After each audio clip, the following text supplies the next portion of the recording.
Welcome to Sweet Life Beat Life. We hope this video helps. In this video, I will explain how to fit a Ford Ranger canopy. First, gather all your tools, such as a T40 spline socket, a 13mm spanner, and a ratchet. Next, thoroughly clean your truck bed, making sure it's completely dry and free of any debris. If your Ranger has a sports bar or cabin guard, remove these components. For newer models, you might need to install J-braces or reinforcement brackets to the load body for added support before proceeding. Now, apply a de-rubber seal along the front edge of your truck's load box to ensure a watertight fit.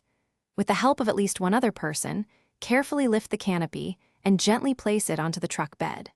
Take your time to ensure the canopy is perfectly flush with the load bin and centered from left to right.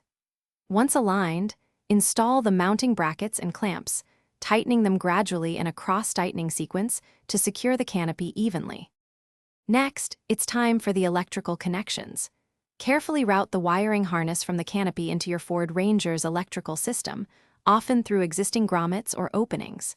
Connect the wires for the brake light, central locking, and interior dome light, ensuring all connections are secure.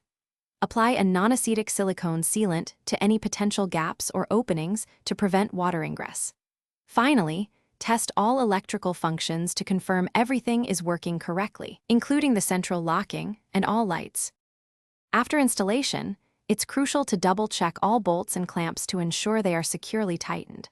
Regularly inspect the canopy's seals and weather stripping for any signs of wear or damage, replacing them if necessary to maintain a watertight seal. Keeping your canopy clean with a mild detergent will help preserve its finish and extend its lifespan.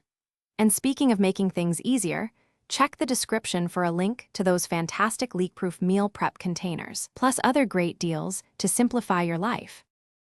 Thanks for watching. Consider subscribing if we helped you.